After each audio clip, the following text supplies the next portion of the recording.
పవన్ కళ్యాణ్ గారు ఆయన వచ్చిన షార్ట్ టైంలో చాలా ఇమ్మీడియట్ డెసిషన్స్. మొదట్లో ఏ రాజకీయ నాయకులన్నా ఇలాగే చేస్తారు, సర్వీస్ చేస్తారు. అలా కూడా చేసిన వాళ్ళు నేను ఇంతవరకు చాలా మందిని చూడలేదు.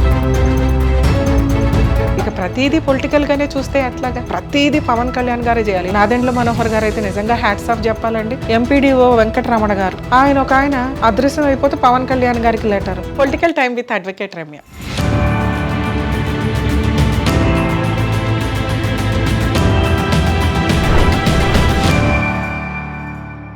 మొదట్లో ఏ రాజకీయ నాయకులన్నా ఇలాగే చేస్తారు. వాళ్ళకున్న అధికారాన్ని ఉపయోగించి ప్రజాసేవ పర్ఫెక్ట్గా చేస్తున్న రాజకీయ నాయకుల మీద, అంటే పవన్ కళ్యాణ్ గారి మీద, నాదెండ్ల మనోహర్ గారి మీద, జనసేనకి సంబంధించిన ఎమ్మెల్యేల మీద, హోమ్ మినిస్టర్ మీద, సీఎం మీద ఆపోజిషన్ వాళ్ళు కామన్గా చేసే కామెంట్స్. ఎందుకంటే ఆ వీడియోలు ఎవరైనా పొలిటికల్గా వీళ్ళు ఇట్లా చేశారు అలా చేశారని హ్యాట్స్ ఆఫ్ చెప్తూ వాళ్ళు ఎవరైనా వీడియోలు చేసినప్పుడు కింద కామెంట్లు రెగ్యులర్గా అపోజిషన్ వాళ్ళు చెప్తున్న మాటలు మనకి వినిపిస్తూ ఉంటాయి.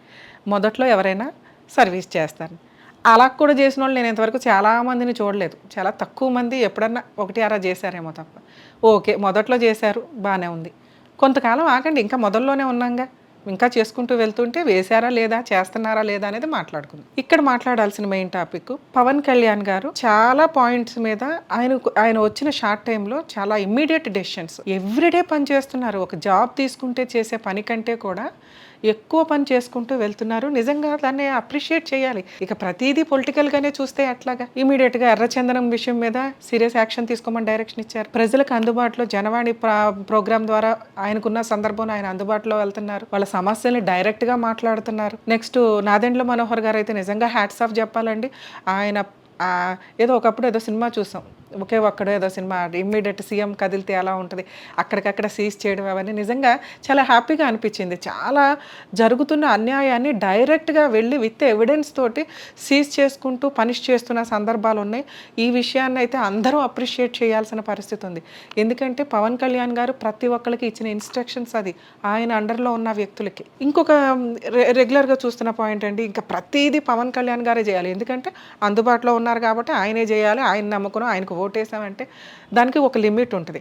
ఆ మధ్య వాళ్ళు ఎవరో పాత పొలిటికల్ టీంకి సంబంధించిన వ్యక్తులు వాళ్ళ ల్యాండ్ కబ్జా చేశారు అని చెప్పి భార్యాభర్తలు ఇద్దరు సూసైడ్ అటెంప్ట్ చేసుకోవడానికి వైఫ్ ఎక్కడో బిల్డింగ్ పైకి ఎక్కేసి నేను చచ్చిపోతాను పవన్ కళ్యాణ్ గారు రాకపోతే అని అలా ఒకటి ఎంటర్టైన్ చేస్తే ప్రతి ఒక్కరికి అదే అలవాటు అవుతుంది. మీరు వెళ్ళారు కాబట్టి మీ ప్రాబ్లమ్ సాల్వ్ చేసేస్తామంటే చేయడానికి అవకాశం ఉంది. సంబంధిత అధికారులు ఉన్నారు, సంబంధిత వాళ్ళు అందుబాటులో వస్తున్నారు, ఎమ్మెల్యేలు అందుబాటులో వస్తున్నారు. వాళ్ళు బ్రీతింగ్ టైం ఇవ్వండి. వాళ్ళు మీకు అన్ని సమస్యలు 1 by 1 క్లియర్ చేయడానికి. అంతే తప్ప మాకు ఇమీడియట్గా ఇప్పుడు ప్రాబ్లం సాల్వ్ అయిపోవాలి, పవన్ కళ్యాణ్ గారే మెయిన్ అనుకుంటే ప్రతి ఒక్కరికి ఇక ఆయన కొన్ని సందర్భాల్లో చేయలేకపోవచ్చు, కుదరకపోవచ్చు. అట్లాంటిది ఇక పవన్ కళ్యాణ్ దగ్గరికి వెళ్ళినా పని అవ్వలేదు అనే పాయింట్ రాకూడదు కదా.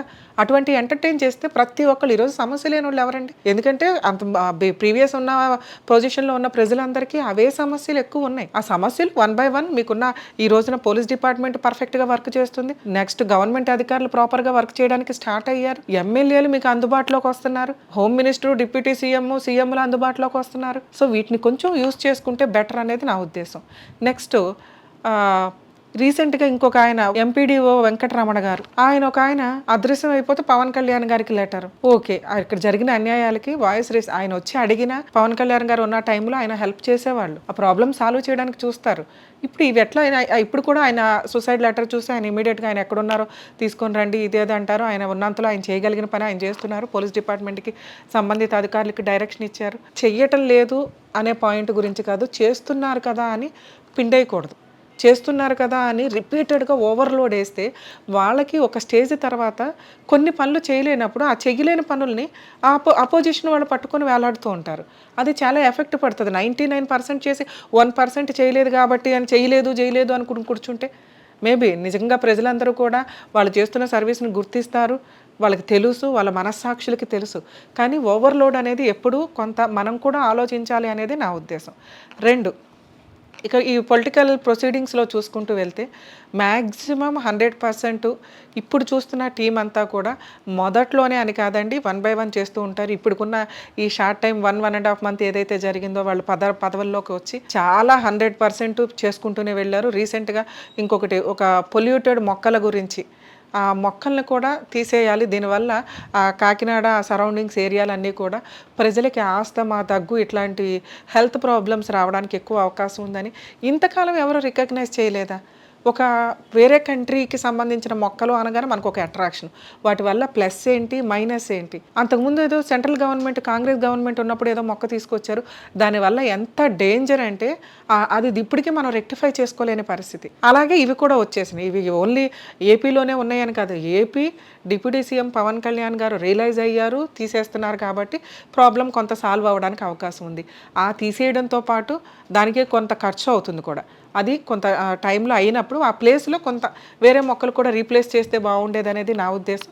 అలా చేస్తే బెటర్. ఎందుకంటే ఆ ప్లేస్లో ఆక్సిజన్ కూడా అవసరం కాబట్టి ఆ ప్రాబ్లమ్ని క్లియర్ చేయాలంటే మొక్కలు తీసేసి బోడిగా ఉంచడం కుదరదు కదా. మేబీ నాకు తెలిసి అక్కడ కొత్త మొక్కలు అక్కడ రీప్లేస్ చేయడానికి అవకాశం ఉంది. నేను విన్న ఇది పర్యావరణ శాఖ నిపుణుల ఎక్స్పెక్టేషన్స్, వాళ్ళ ఒపీనియన్ ప్రకారం రావి చెట్టు, వేప చెట్టు, మామిడి చెట్టు ఇట్లా ఏవో కొన్ని చెట్లు చెప్పారు. అవి కనుక పాతితే అక్కడ కొంత మీకు రీప్లేస్మెంట్ అంటే ఒక లాంగ్ టర్మ్ ప్లేస్లు అంటే షార్ట్ టర్మ్ చిన్న చిన్న క్రోటన్ మొక్కలు లాంటివి పెట్టేయడం కాకుండా లాంగ్ టర్మ్లో ఈ మొక్కలు పెద్ద మొక్కలు నాటితే కనుక ప్రాబ్లం లాంగ్ టర్మ్లో సాల్వ్ చేయడానికి అవకాశం ఉంటుంది. మనం ఉన్నా లేకపోయినా కూడా అది ప్రజలు గుర్తుపెట్టుకుంటారు. అది కూడా ఒక రకంగా పుణ్యం కిందే లెక్క. సో ఈ పీకేసే మొక్కలు 100% ప్రజలకి చాలా ఉపయోగకరమైన వ్యవహారం. ఆ మొక్కలు తీసేయడం చాలా అవసరం. దాన్ని ఐడెంటిఫై చేసి రీసెర్చ్ చేసి దానివల్ల ఉన్న ప్రాబ్లమ్స్ని అర్థం చేసుకొని ఇమీడియట్ యాక్షన్స్ తోటి వాటిని తీసేయడానికి డైరెక్షన్ ఇచ్చారు డిప్యూటీ సీఎం గారు. దీన్ని కూడా ప్రజలు గుర్తుంచుకోవాల్సిన విషయం. ఎందుకంటే ఎంత షార్ట్ టైంలో ఎన్ని రకాల డెసిషన్స్ ఇలా చేసుకుంటూ వెళ్తే మ్యాక్సిమం 1-2 ఇయర్స్కే ఒక 1/4 ప్రాబ్లమ్స్ క్లియర్ అయిపోతాయి. ఎందుకంటే మన ఏపీలో కానీ మిగతా చోట్ల కానీ ఉన్న ప్రాబ్లమ్స్ ఏమి షార్ట్ టైంలో అయిపోయేవేం కాదు. చాలా వేల కోట్ల అప్పులు ఉన్నాయి. ఇవన్నీ రెక్టిఫై చేసుకుని వెళ్ళాలంటే పరిశ్రమలు రావాలి, ఇంకా చాలా పనులు ఉన్నాయి. కాబట్టి కొంత మ్యాక్సిమం ఇమీడియట్గా కనిపించే ప్రాబ్లమ్స్ని రెక్టిఫై చేయడానికి అవకాశం ఉంటుంది. అలాగే వీటికి సంబంధించి రీప్లేస్ మొక్కలు కూడా ఉంటే బెటర్ అనేది నా ఉద్దేశం. ఇప్పటి వరకు కూటమికి సంబంధించిన పొలిటికల్ లీడర్స్ చేస్తున్న సర్వీస్ ఏదైతే ఉందో 100% వాళ్ళు ఇచ్చారనే అనుకోవాలి. హ్యాట్స్ ఆఫ్ చెప్దాం.